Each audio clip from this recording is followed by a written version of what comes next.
Hi, mindful partners. Long time no chat here. And yes, this is not a tune you're used to because today's episode is quite reflective, if I say so myself.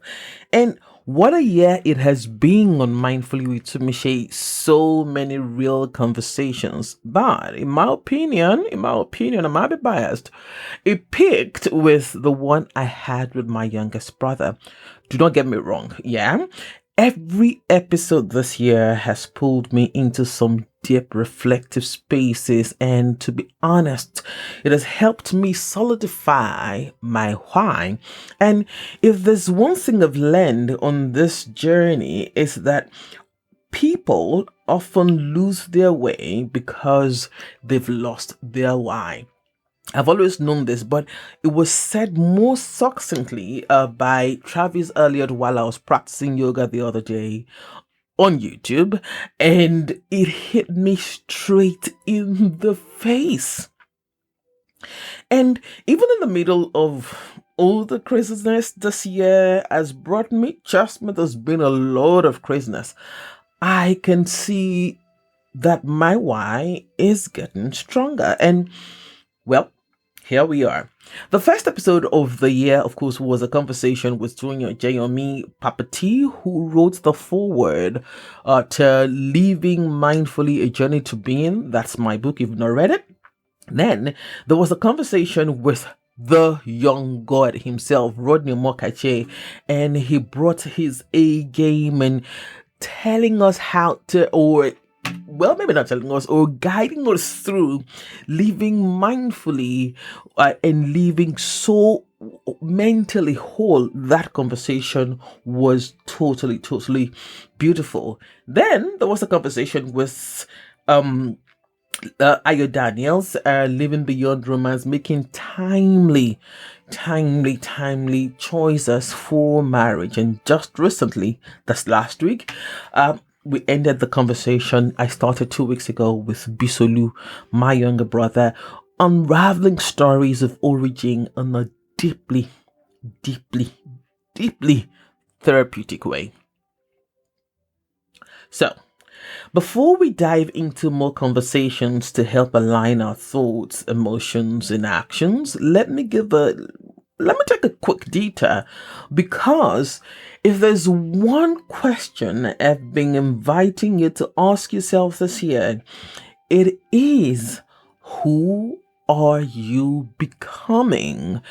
And if you listen to the last episode of 2024, here it was the question I left with. And this year, that question has become quite personal for me. And I have come to a place where every single phase, every single challenge with triumph, I ask myself that question. And this year for me, I call it the year of alchemy. I'll tell you why in a moment. It's a year of transformation, of turning life's experiences into gold, as if I've not been living that way all my life. But in a way, it's also been a year of questioning, like I said. The end of the year was particularly interesting. You see, imposter syndrome is my biggest ally, or has been my biggest ally. If you don't suffer from it or you don't experience it, hey, yeah, you. But I've often thought, in giving where I come from, that people don't really understand or truly understand who I've been, or what I have now become, or who I have now become. And let me tell you, by chance, the community I belong to, a podcast community, the Young God, we call ourselves a God Gang, we were talking towards the end of the year. And then by chance, someone in the community mentioned that they were starting the new year with reading The Alchemist. And if you've followed me long enough, you know I am a late bloomer. In fact, I have an episode about blooming late. Yes, I'll link that in the description. I've owned the book. I have both the audio and like two hard copies, but I never read it. I tried to listen once, but it just didn't stick. I didn't understand it. And now I know why. It wasn't time. But on December 29th, I picked it up, and this time something clicked. If I had to give the book another title, I, Oluwatomiche, will call it The Anatomy of Imposter Syndrome because, hey, that's what I think it is. This journey we are all on, a journey of questioning, of doubting, of becoming. And one of the lessons that stood out for me when King of Salem in the book told the boy that is the protagonist of the book, learn to recognize omens and follow them. And that's when it hit me. It made me ask myself, Tumishi, how do you recognize your omens? The answer came to me so clearly. Live mindfully. And that's my why. And that's the what and the why of this podcast. And as I sat with every single guest this season, I was looking for those omens in our conversations, the signs, the lessons, the moments that would remind me and hopefully remind you of who you are becoming.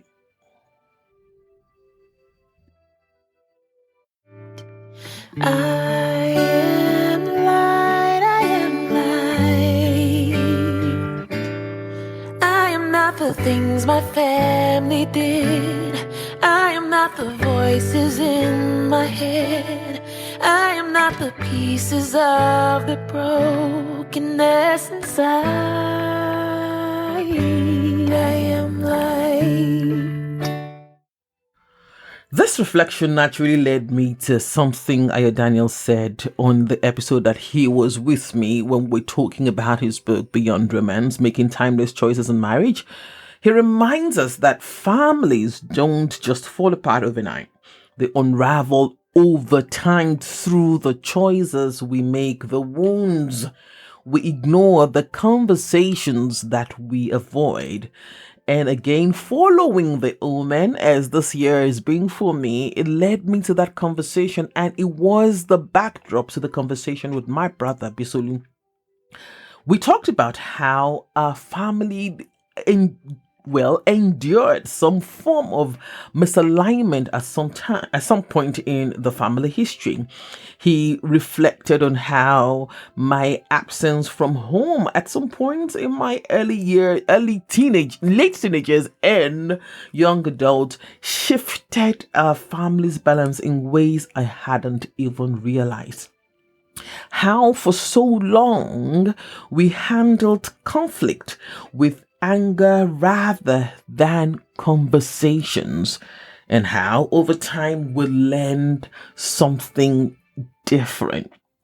You wonder where I'm going with this? Of course, I'm going to a term I just found out myself also, and that conversation made me go research that.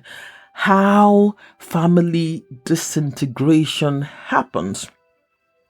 Not always with big dramatic fights or people packing their bags and asking for separations and divorces and all of that, even in your relationships, like everyday relationships, platonic relationships. Sometimes it's subtle.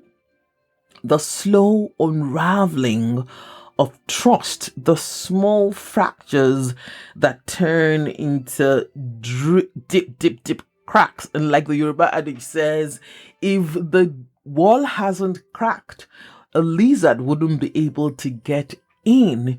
And then the silence where there used to be laughter. At this point, if you're just hearing a term like me, family disintegration, let me define it simply. It is the breakdown of family structure, relationships, or roles, leading to dysfunction, estrangement, or even separation. But just like families can fall apart, they can also heal if we choose it. Don't worry, I don't intend to keep you for too long on the episode today. I really want it short, sharp, sweet, so that you can get on with your life or listen to the recommended episodes, yeah? Or just sit down and reflect on what I'm talking about. Family disintegration happens everywhere, and we are in a community or in a society where silence is over issues, over pain, over questions, and I'm sure all of you have experienced the fact that you're asking a question as a child, and you're like, you talk too much, you ask too much questions, and then that began to change your voice, if not silence it completely, right? So here's my invitation to you. It's simple. My invitation to you today is to take a moment. Take a moment, sit with yourself, ask the hard questions. Ask the hard questions. What cycles am I repeating? What patterns am I breaking?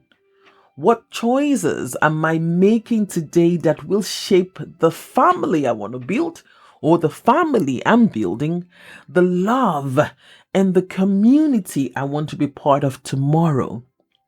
Again, who are you becoming? That is the central question around every single episode on Mindful to Miche since the beginning of the year, and indeed through the whole 75 episodes. Yes, this is the 76. Yay!